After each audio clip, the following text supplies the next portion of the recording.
baru awal nih Bapak Ibu. Masih menerka-nerka ya kan. Masih samar-samar, masih abu-abu Pak. Nah, nanti makin terang, jangan sampai keterangan ya. Oke lanjut ya. Berarti berdasarkan standar akuntansi yang berlaku di Indonesia. Nah ini yang berlaku di Indonesia adalah standar akuntansi keuangan. Artinya Bapak Ibu mengelola perusahaan ya seperti apa? Apakah dia UMKM, ya? Apakah dia industri, atau dia masuk bursa, ya? Berbagai macam. SAK yang sering kita gunakan adalah SAK etap, entitas tanpa akuntabilitas publik. Kalau dia UMKM, maka yang cocok EMKM, ya, atau juga EP, entitas privat, ya. Tapi kalau misalkan perusahaan masuk bursa PMB, biasanya dia pakai SAK polos tuh, Bapak Ibu, ya. Berarti sudah konvergensi dengan IFRS, International Financial Reporting Standard. Oke, kemudian apa? Ada itikat baik, Bapak Ibu. Jadi kalau orang berbisnis dari awal dia udah tahu profit oriented, tapi dia nggak punya itikat baik untuk lapor pajak, itu bukan namanya tax planning, bukan tax avoidance, tapi itu tax evasion. Anda dapat, tapi Anda nggak bayar. Contoh yang saya selalu hindari apa? Jangan pernah bermain di PPN. Ingat Bapak Ibu, PPN itu ranahnya pidana. Ya. Jadi kalau ada tips and triknya, kalau misalkan ada klien ataupun ada WP yang nanya sama Bapak Ibu, kalau Anda PKP, kalau saya PKP, kira-kira omsetnya bisa digoyang nggak? 1. 2, beli dari mana? Ya, kan ada bon putih kan? Kwitansi lah, kwitansi bisa diatur kok. Ya kan? Tinggal telepon aja. Tolong dong buatkan. Jadi Bapak Ibu, ngeri kali. Ya kan? Bisa dikondisikan. Tapi yang benar ya, secara kode etik kita, secara undang-undang itu sudah harus mencerminkan keadaan atau kegiatan usaha yang sebenarnya. Itulah tantangan kita Bapak Ibu. Dan yang bentuknya disusunnya pakai bahasa Indonesia, bukan bahasa asing, kecuali dia PMA. Sudah ada pengesahan Bapak Ibu. Ya. Dan itu harus diajukan terlebih dahulu, nggak langsung automatically jadi. Ya. Kemudian apa? Konsisten. Nah, itu penting Bapak Ibu. Jadi kalau kita bicara saya pakai PSAK, SAK kalau ada perubahan kebijakan estimasi akuntansi, PSAK berapa? Masih ingat Bapak Ibu? Nah, Bapak Ibu, saya sharing sedikit ya. Konsultan pajak itu multidisiplin Bapak Ibu. Bapak Ibu tuh harus ngerti 4 hal kalau mau jadi konsultan pajak yang handal. Ya. Pertama, konsultan pajak itu harus ngerti hukum. Betul? Kalau Bapak Ibu legal entity-nya nggak paham, repot nggak? Berarti apa? Kita tidak tahu struktur organisasi, kita tidak tahu kapan akte pendiriannya, perubahannya, gitu. Sampai dengan apa? Struktur modal, struktur organisasinya, SOP-nya bagaimana, harus ngerti legalnya. Yang kedua apa? Kira-kira Bapak Ibu? Accounting. Pengetahuan kita akan akuntansi itu menjadi dasar atau modal kita. Persamaan dasar akuntansi apa? Asset equals to liabilities plus equity. Berarti dasarnya harus clear Bapak Ibu. Penambahan aset akan diimbangi dengan apa? Penambahan hutang itu terjadi karena apa? Konsultan pajak, mohon maaf nih, jarang ngelihat yang namanya cash flow statement. To be honest, konsultan pajak cuma ngelihat apa? P&L, neraca. Lihat nggak cash flow statementnya? Saya rasa enggak. Nggak ada yang mau ngaku. Iya Pak, yang penting kan kita ngitungnya kan laba neto pikiran nih. Loh Pak, kita aja dikasih data cuman rekapitulasi. Mau ngurusin case flow, mau dibayar berapa Pak? Ya, kira-kira ya, Bapak Ibu ya. Ada yang mau jujur ngelihat cash flow? Hah? Oh, sesuai honor. Pak, kalau honornya cukup, ngecek nggak Pak? Ngeceknya sampai mana Pak? Ah, kita gali yuk. Aku pesan aja.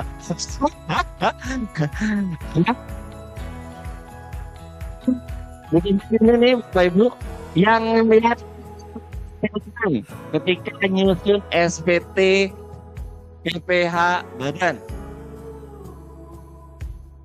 Buset, nggak ada. Nggak ada Pak Iben. Bagaimana nih Pak? Aduh, kacau ini. Oke, jangan cash flow deh. Siapa yang di sini ngelihat notes to financial statement atau nggak ada? TFS-nya perusahaan yang Bapak Ibu handle ada nggak? Cuman PNL aja Pak, neraca aja, hidup udah pusing Pak. Sesuai dengan fee Pak, ya kan? Lah emang kita dibayar buat ini Pak, bikin NTFS-nya. Boro-boro Pak, kita ngeliat laba sebelum pajak kayak korvis positif negatif kayak kita udah mabok Pak. Ah, suruh lagi. Mana disclaimer-nya nih? Mana disclosure-nya, pengungkapannya? Betul, Bapak Ibu? Nah, itu yang selalu menjadi key matters pada saat di audit. Bapak Ibu. Cash flow statement itu aliran darah perusahaan. Kalau Bapak Ibu nggak ngecek, aktivitas itu ada 3, Bapak Ibu. Harus kas bersih dari aktivitas operasi. Operasionalnya bagaimana? Dia bayar bagaimana? Bayar supplier, bayar karyawan, dan lain-lain. Yang kedua, aktivitas dari investasi. Dia ada capex nggak? Capital expenditure nggak? Yang ketiga, financingnya. Sumber dana dia dari mana? Waduh Pak, kita nggak kerajinan Pak.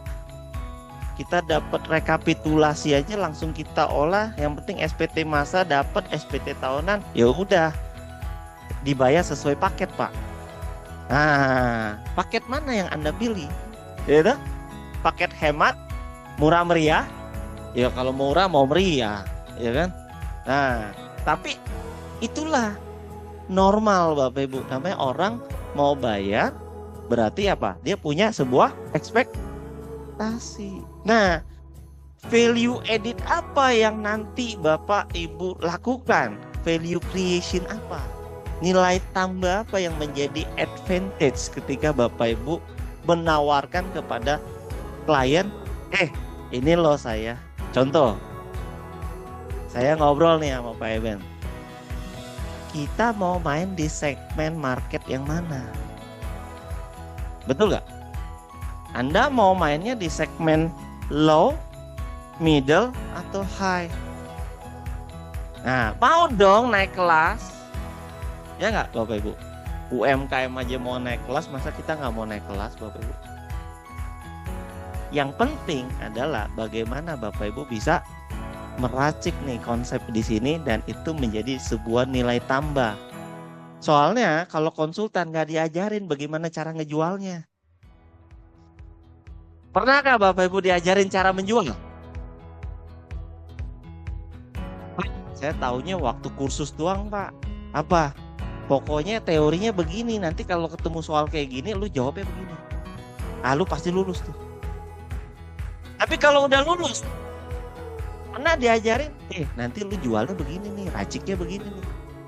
Kata-kata raciknya itu. Betul gak? kita mau seperti apa Bapak Ibu? Tadi kita melihat optimalisasi manajemen resiko. Lah dari awal kita bikin perjanjian aja dengan klien, kita udah pikirin nggak efeknya ke diri kita bagaimana? Sudah punya pemikiran ke sana? Waktu ada masalah nih, klien bilang apa? Lah, yang ngurusin kan konsultan pajak gua. Lu tanyalah ke dia.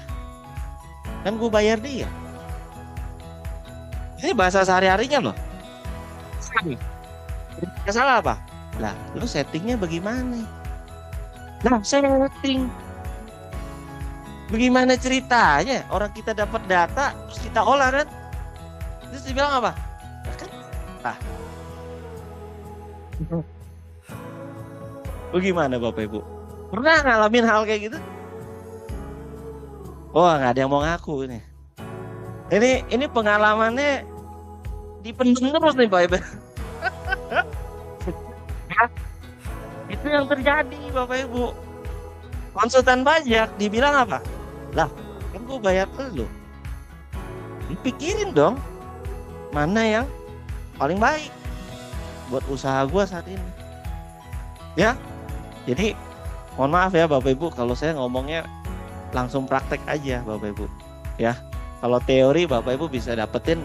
Kalau sekarang AI mah udah canggih lah, ya kan? Bapak Ibu nanya kayak gimana? Tapi ini bicara behavior Bapak Ibu, kita ketemu klien berbagai macam model. Enggak? Kalau kita ketemu klien dia bilang gini, Anda harus pikirin dong. Masa saya bayar Anda mahal-mahal, Anda nggak mikirin usaha saya? Ayo. Betul nggak Bapak Ibu? Dalam meeting kita nih, Bapak Ibu, dalam meeting kita. Lah, gue dapat data dari lu. Terus gue olah. Terus kalau ada masalah, lu suruh gue maju. Emang kita nggak butuh ongkos? Ada yang nanya Bapak Ibu?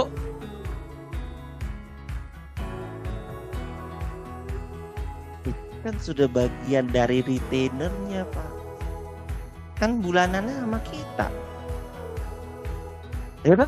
Kalau ada surat cinta, ya itu cerita lu. Ya kan?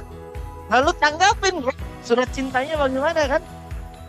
2DK. Apa yang Anda pahami terkait dengan SP2DK?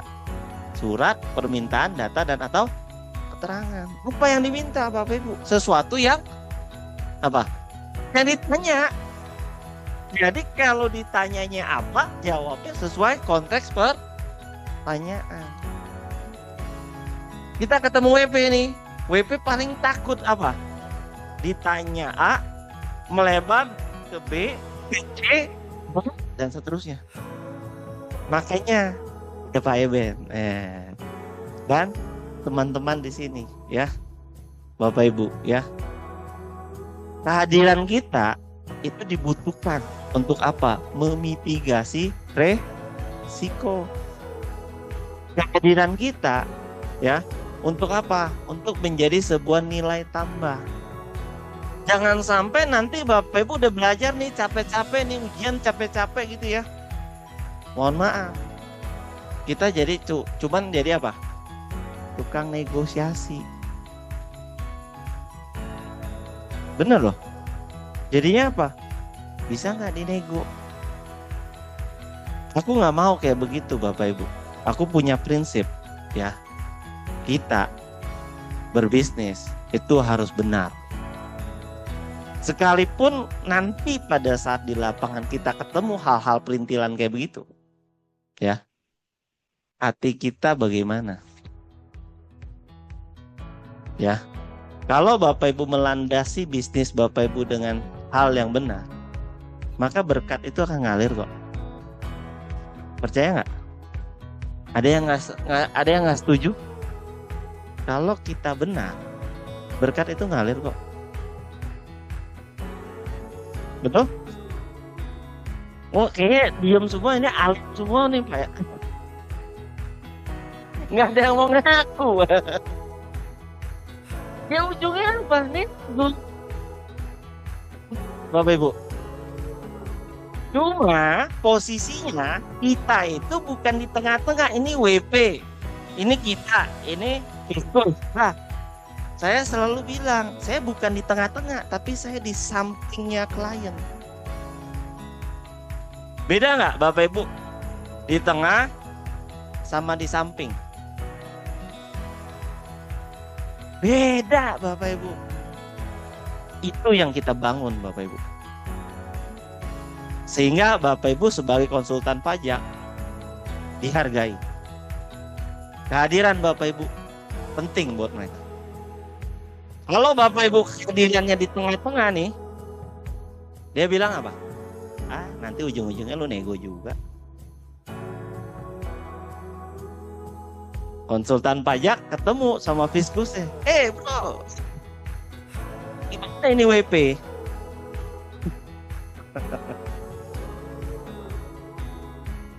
Faktanya di lapangan kayak gitu gak? Ayo Bapak Ibu. Nah, kalau ketawa berarti punya pengalaman. Ya. Tapi Bapak Ibu, sekalipun nanti kita ada di samping ataupun di tengah-tengah, tergantung Bapak Ibu memposisikan diri Bapak Ibu seperti apa. Serius.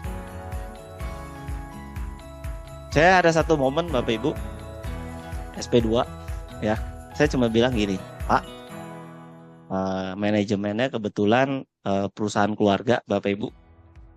Kita udah bilang dari awal, Anda bangun bisnisnya dengan cara yang seperti apa? Pak, dulu kita koboi Pak. Pokoknya kalau ini nggak untung buat kita hajar dulu. Yang penting SPT kita nggak diperiksa. Rugi dibikin untung Bapak Ibu. Tahu mainnya di mana? Korvis. Apa? Adalah surat cinta lah, SP2DK dulu. Nggak langsung SP2, SP2DK dulu. Dimaju nih. 2019 kena, 2020 kena, 2021 kena. Terus saya bilang, Pak, Bu, kalau modelnya kayak gini, ini pasti mirroring terus. Betul? Nah, berarti kalau dia mirroring terus, ini dia akan, maaf ya, Anda akan ditagih terus. Mau nggak masalah ini selesai? Saya selalu bilang itu, mau nggak masalah itu selesai? Cari akar permasalahannya di mana. Dan akhirannya kita rekomendasi 2022 dia diaudit oleh kantor akuntan publik. Transformasi itu terjadi dari diri kita Bapak Ibu. Ini bukan lagi ngomongin materi, ini ngomongin motivasi juga ini. Supaya kita bisa naik level juga. Betul? 2022 dia diaudit. Tahu omset dia dari cuma 25 M, ketika dia memulai dengan yang benar, ada harga yang harus dia bayar. Betul, Bapak Ibu? Kalau orang mau jujur, sakit gak? Sakit gak, Bapak Ibu? Sakit. Mulai dari impornya kita perbaiki, PIB-nya. Aduh, waduh. Tadi di sini, sekarang di sono. Waduh. Aduh, pelan-pelan Bu, pelan-pelan. Hati Bu. Ini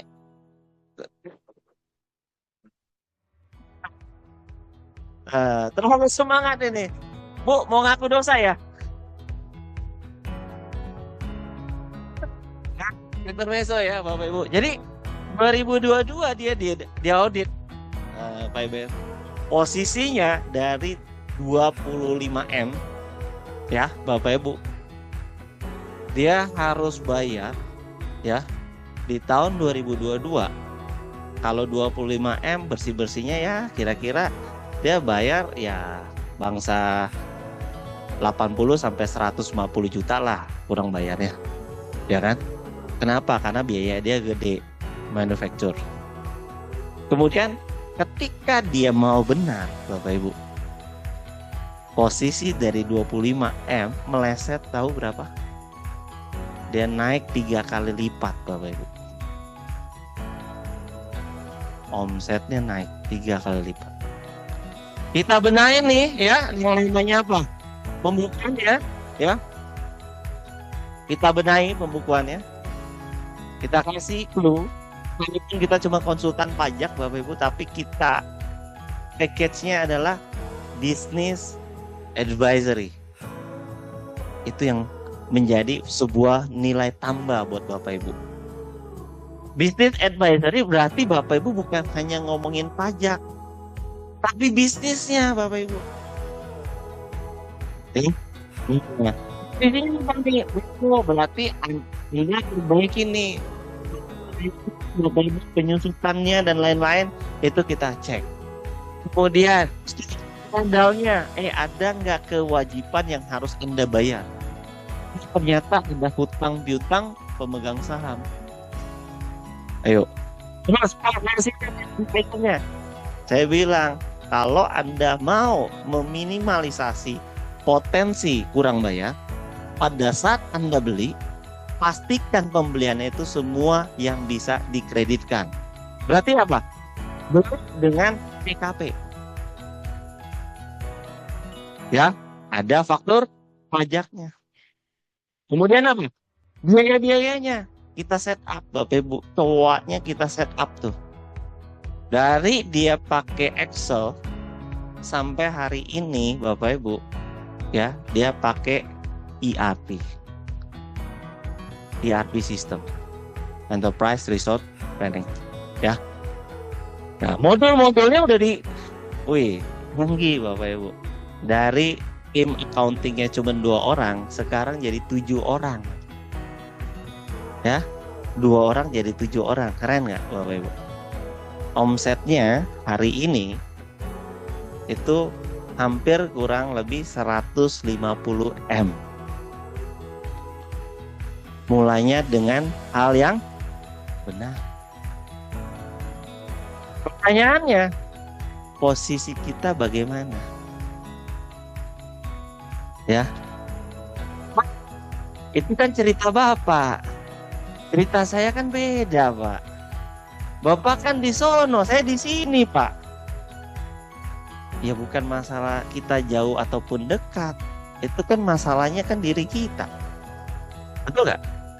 Kalau kita mau kasih nilai tambah kepada klien kita, artinya apa? Itu mulainya dari kita. Kita merekomendasinya apa? Auditor independen udah masuk, aktuaria masuk, KJPP masuk, di-appraise semua, ya, nilai perusahaannya naik, Bapak Ibu. Itulah fungsi kita, Bapak Ibu, sebagai tax consultant yang sudah terregister. Ya, Bapak Ibu bisa hadir di sini pasti melalui sebuah proses kan? Betul nggak? Prosesnya ada yang instan, ada yang instan prosesnya panjang ya. Ya, sekalipun instan itu perlu proses ya. Nih contoh, Bapak Ibu makan ya apa? Mau masak, maaf ya, mie instan. Sekalipun itu instan, Bapak Ibu harus proses gak? Atau Bapak Ibu langsung makan? Ngeri kali. Ya. Hah? Langsung. Makan instan langsung. Aduh. Itu kalau primus itu zaman tengahnya ini ya, waktu SD itu ya. Kita langsung tuh micin semua tuh.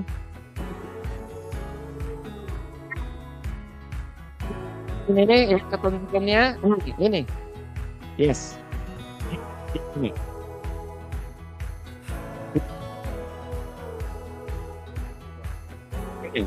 Kalian mau tahu lah. Gini Pak. Di dalam hidup ya Bapak Ibu, dia punya pilihan. Saya bilang Pak, apa yang harus dibenahi?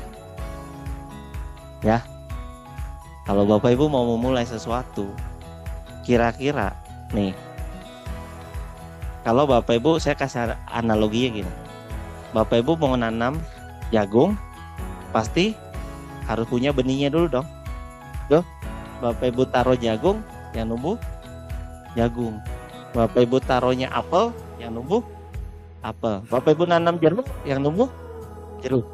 Jadi dia bilang, kalau dari benihnya aja udah nggak benar, makan buahnya juga pasti nggak enak. Buah itu akan Anda tuai nanti. Ya, yang saya lakukan apa Bapak Ibu? Pertama, saya rombak struktur organisasinya Pak. Restructure. Orang ini ya selama ini bikin masalah, di restructure. Kedua, perbaiki ya SOP-nya Bapak Ibu.